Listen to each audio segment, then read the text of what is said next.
Our community as a whole is in trouble. Like, we are having so much trouble with man-woman relationship building, staying together. Tell me a little bit about where you are and what your personal experiences have currently been. I don't have the same experiences of people just being derogatory about the dating pool Right. and how nasty it is. Yes. Honey, the water was clear blue. I think because my focus was different, and I'm definitely a woman of accountability and super awareness. You know, I really feel like it's not really about who you attract, it's who you entertain. I hurt feelings sometimes when I say this piece. You qualify for who you go for. People go after what they don't qualify for, then they say there's pee in the pool. Absolutely. You didn't qualify for what you wanted.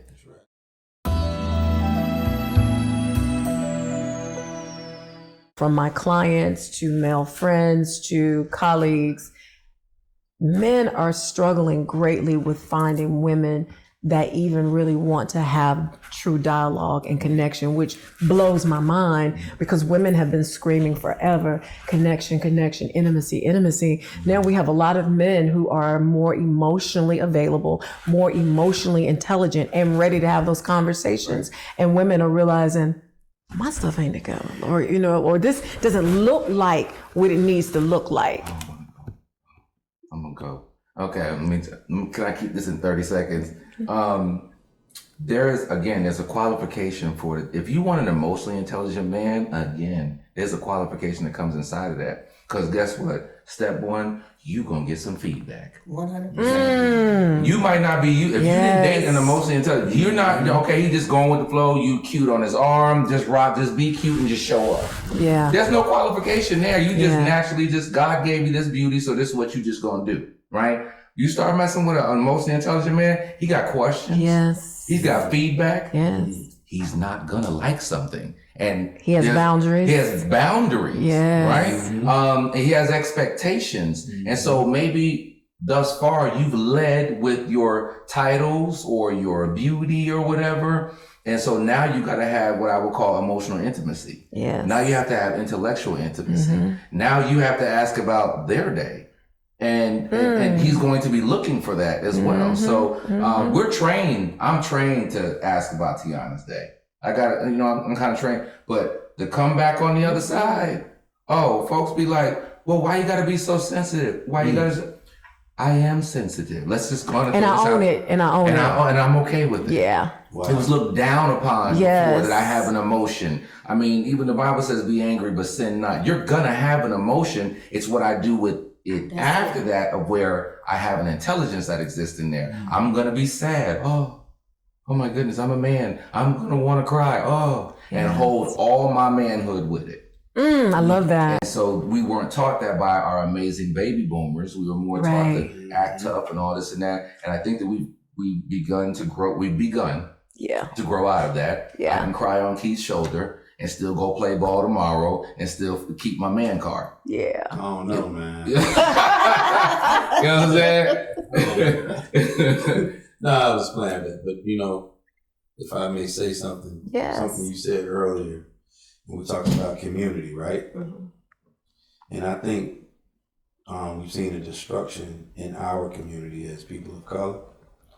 And I would say, I think, and even in the Bible, it talks about the older women teaching the younger women. Oh, yes. So what I think is happening, there's been a breakdown in the family dynamic in our culture, right? Yes. So I don't think I'm gonna step out on a limb and say, I'm 54, right?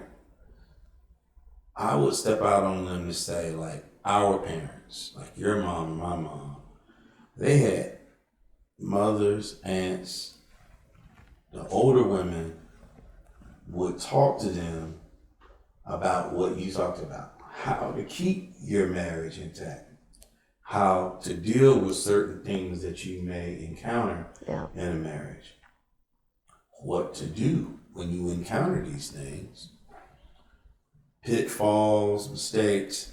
They had instruction, right? I think there's a lack of that now, because now grandmother is not grandma that I knew. No. So grandmas are 30. They on some Grandma's trying to get after people harder than the daughter, and they giving them instructions. Right. Yeah. So I think, and that's not just for the women. That's also something to be said if we want to talk about community, and I'm big on this. It's one reason why I created Power Up Man, is the fact that men, sorry guys, Say it. we're out of place. Right. We've gotten out of place. We're not the cornerstone of the community like we were designed to be. Thank you. We're not that keystone that holds everything together. And I'm not going to say that it wasn't by design in our country. I'm not going to say that it was an actual program and programs put in place and parameters put in place to distress the Black community and our families. I mean, it's documented, basically, some of the things that were done to do it. However, us as men have a responsibility. Come on. I'm going to go right down to where the rubber meets the road, man. You make a baby, you take care of it. That's it. Right. Thank you. That's baseline, man. I can see you being a little emotional behind that. What does Yeah. that? What does that stir up for you? I have a problem with guys who, a big problem. You don't want to know what I have for like guys who don't like take care of the kids, man. This came from you, man. The child didn't ask to come here. You were doing what you did to procreate and make a child. Yeah, it was a choice. Whether it was planned or unplanned, man, you have a responsibility to take care of your own. Yeah. Okay? Yes, you should be married. I'm old school. I'm old school. I was taught, you make a baby, you need to have a wife first. My dad was hardcore. He told me, and I believed him. Shout out to Big Ed. He told me, look here, boy. I know you out messing around. I see your little girlfriend bouncing around, big old tail and stuff. I know what you're doing. That's what he said. The tail. That's what he said. I see what's going on. Old school. He said, now let me tell you something, son. You better have a wife before you bring a baby here. Because if you bring a baby here without a wife, you won't live to see the baby born. And guess what? I believed him. That's it. So I did my stuff, but I was trying to take care of the business. Yes. And I always had it in my mind that if I did procreate and make a child, then that's the deal. Whether I'm with the mother or not. And probably the way I was programmed, if that had happened previous to me being married, because my 2 children did come from my wife, I probably may have made a mistake and married the wrong person. Because in my dynamic, that's all I saw in the family dynamic that I was around and that I saw. I'm not saying it's right.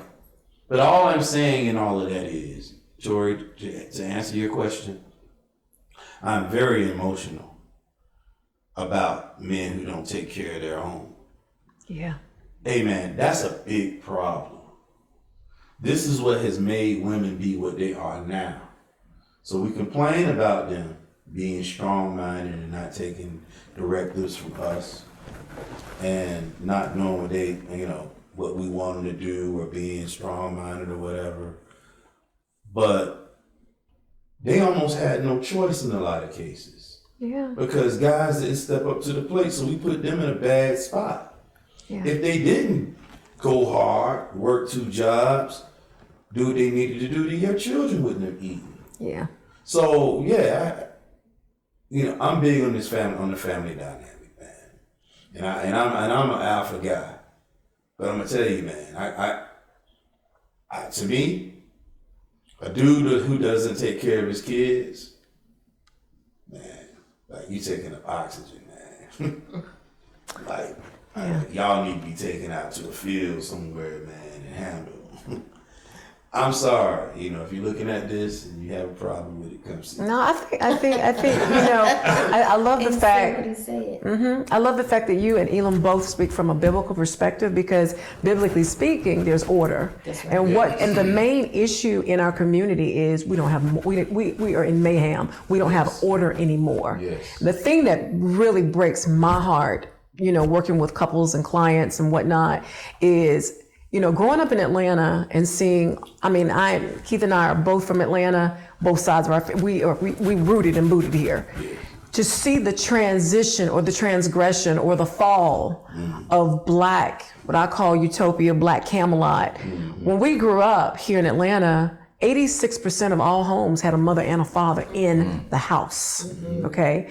And so we all saw the same thing. We all went to church on Sunday. We all had mothers and fathers that worked, come home. We were latchkey kids. We didn't get in a whole lot of trouble. Like, we lived in a time where, in my opinion, men and women were still teammates and they liked each other. Say that part.